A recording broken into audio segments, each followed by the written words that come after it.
Israeli হামলার মধ্যে চলছে ইরানের পরমাণু কর্মসূচি। ইসরায়েলকে নরক দেখানোর হুঁশিয়ারি। ইরানে আবারও ইসরায়েলি হামলা। বিজয়ের পথে ইসরায়েল, বললেন নেতানিয়াহু। এতক্ষণ শুনছিলেন সংবাদ শিরোনাম, এবারে বিস্তারিত। ইসরায়েলের সামরিক হামলার মধ্যেও ইরান তার শান্তিপূর্ণ পারমাণবিক কর্মসূচি অব্যাহত রেখেছে বলে জানিয়েছেন দেশটির পররাষ্ট্র মন্ত্রণালয়ের মুখপাত্র ইসমাইল বাঘাই। সোমবার এক সংবাদ সম্মেলনে তিনি বলেন, ইরানের পরমাণু কর্মসূচি জাতিসংঘ নিরাপত্তা পরিষদের প্রস্তাব 2231-এর অধীনে বৈধতা পেয়েছে এবং তা থামানোর ক্ষমতা কোনো সংস্থার নেই। তিনি ইসরায়েলি আগ্রাসনকে ইতিহাসের এক ভয়ঙ্কর নজির আখ্যা দিয়ে বলেন, ইরানের পারমাণবিক স্থাপনায় হামলা চালিয়ে ইসরায়েল এটি শুধু ইরানের সার্বভৌমত্ব নয়, বরং আন্তর্জাতিক পরমাণু নিরস্ত্রীকরণ চুক্তিকেও ক্ষতিগ্রস্ত করেছে। ইরানি মুখপাত্র বলেন, ইউরোপীয় দেশগুলোর উচিত এই হামলার বিরুদ্ধে জোরালো অবস্থান নেওয়া এবং ইসরায়েলের এ যুদ্ধাপরাধের নিন্দা জানানো। তিনি বলেন, ইরানের পারমাণবিক কার্যক্রম আন্তর্জাতিক আণবিক শক্তি সংস্থার কড়া পর্যবেক্ষণের আওতায় পরিচালিত হচ্ছে। এতে সন্দেহ বা শঙ্কার কোনো অবকাশ নেই। ইরানের পরমাণু কর্মসূচি এখনও জীবিত এবং তা থাকবে। আমাদের অধিকার কেউ কেড়ে নিতে পারবে না। এটি আন্তর্জাতিক স্বীকৃত একটি অধিকার। ইরানে অব্যাহত হামলার মধ্যে ইসরায়েলকে নরক দেখানো হুঁশিয়ারি দিয়েছেন দেশটির পার্লামেন্ট স্পিকার মোহাম্মদ বাকের গালিবাফ। বলেছেন, ইরানের সশস্ত্র বাহিনী বর্বর শত্রু ইসরায়েলকে অসহায় করে ছাড়বে, কারণ এই শত্রু কোনো রেড লাইনের প্রতি শ্রদ্ধাশীল নয়।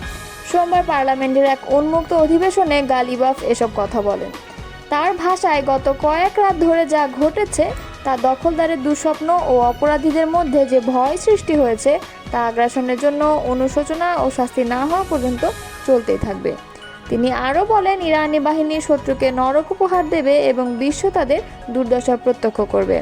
গালিবাফ জোর দিয়ে বলেন, আমাদের সবাইকে বুঝতে হবে যে আমরা এখন এক ব্যতিক্রমী পরিস্থিতির মুখোমুখি। আমাদের বর্বর শত্রু কোনো রকম নীতিগত সীমারেখা মানে না। চূড়ান্ত বিজয় নিশ্চিত, তবে এ পথে চড়াই উতরাই থাকবে, এটাই স্বাভাবিক। এমন পরিস্থিতিতে বিভিন্ন জাতিগোষ্ঠী ও মতাদর্শের ইরানি জনগণ এখন ঐক্যবদ্ধভাবে সশস্ত্র বাহিনীর পক্ষে দাঁড়িয়েছে বলে উল্লেখ করেন তিনি।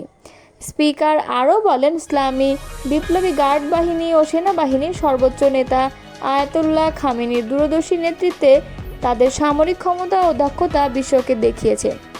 তারা ইসরায়েলি নিরাপত্তার মিথ ভেঙে দিয়েছে। তিনি এ সময় ঐক্যের আহ্বান জানিয়ে বলেন, শত্রুর হামলা একটি হাইব্রিড যুদ্ধের অংশ, যার কেন্দ্রে রয়েছে মনস্তাত্ত্বিক যুদ্ধ। বর্বর ইসরায়েলি শাসনের হুমকি আমাদের মধ্যে নতুন ঐক্য গড়ে তুলেছে। গালিবাফ জানান, শুক্রবার সন্ধ্যায় IRGC অপারেশন 2 প্রমিস 3 নামে প্রতিশোধমূলক অভিযান শুরু করে।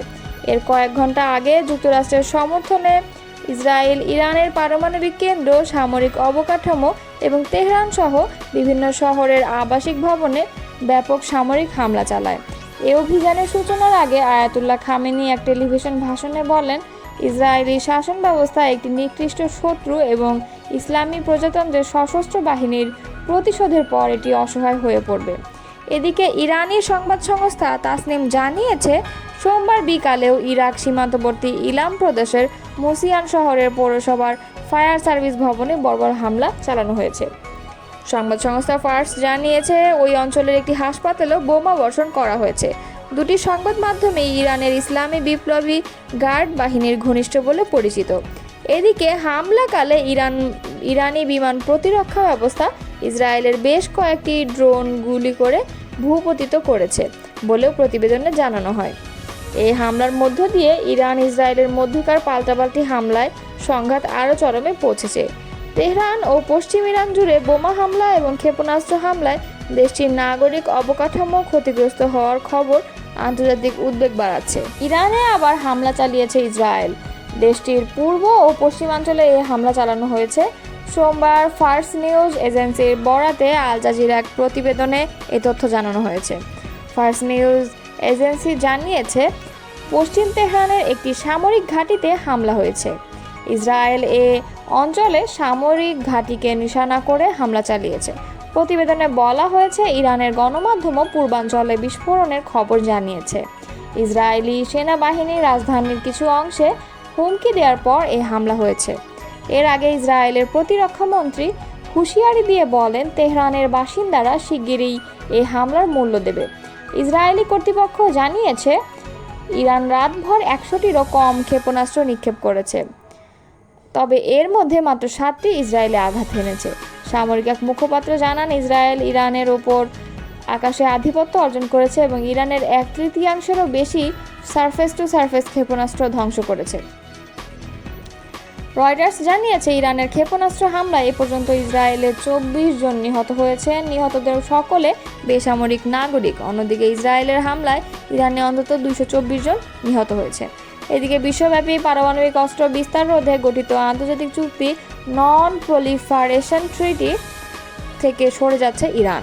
সোমবার দেশটির পররাষ্ট্র মন্ত্রণালয় জানিয়েছে, এনপিটি চুক্তি থেকে বের হয়ে যাওয়ার চিন্তাভাবনা করছে তারা।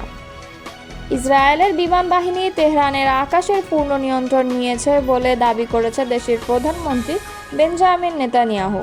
সোমবার ইসরায়েলের মধ্যাঞ্চলের তেল নোফ বিমান ঘাঁটি পরিদর্শনে গিয়ে এই দাবি করেছেন তিনি। ইসরায়েলি গণমাধ্যমে টাইমস অব ইসরায়েলের প্রতিবেদনে বলা হয়েছে, সোমবার মধ্যাঞ্চলীয় তেল নোফ বিমান ঘাঁটি পরিদর্শন করেছেন ইসরায়েলের প্রধানমন্ত্রী বেঞ্জামিন নেতানিয়াহু। এ সময় তার সঙ্গে ছিলেন ইসরায়েলি প্রতিরক্ষা মন্ত্রী ইসরায়েল কাটজ ও chief of staff lieutenant general Eyal Zamir. ঘাঁটিতে সামরিক কর্মকর্তাদের সঙ্গে কুশল বিনিময় করেন ইসরায়েলি প্রধানমন্ত্রী। সেখানে তিনি বলেন, ইসরায়েলের বিমান বাহিনী তেহরানের আকাশ নিয়ন্ত্রণ নিয়েছে। নেতানিয়াহু বলেন, আমরা পরমাণু ও ব্যালিস্টিক ক্ষেপণাস্ত্র হুমকি নির্মূল করার দুটি লক্ষ্য অর্জনের পথে এগিয়ে যাচ্ছি। তেহরানের বাসিন্দাদের উদ্দেশ্যে তিনি বলেন, তেহরান ত্যাগ করুন, আমরা পদক্ষেপ গ্রহণ করছি। ইসরায়েলি প্রধানমন্ত্রী বলেন, তেহরানের আকাশ নিয়ন্ত্রণে নেয়ায় আমরা এখন সেসব লক্ষ্যবস্তুতে আঘাত করছি যা ইরানি শাসক গোষ্ঠীর। এর বিপরীতে ইরানের অপরাধী শাসক গোষ্ঠী আমাদের সাধারণ নাগরিক, শিশু ও নারীদের হত্যায় মেতে উঠেছে।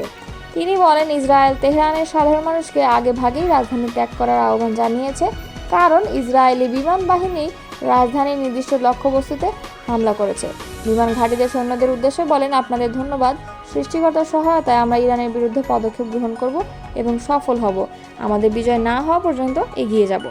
ইরানের স্বাস্থ্য মন্ত্রণালয় বলছে, শুক্রবার থেকে শুরু হওয়া ইসরায়েলি হামলায় এখন পর্যন্ত দেশটিতে অন্তত 224 জন নিহত হয়েছে। অন্যদিকে ইরানের হামলায় ইসরায়েলে কমপক্ষে 2 জন নিহত ও আরও অনেকেই আহত হয়েছে।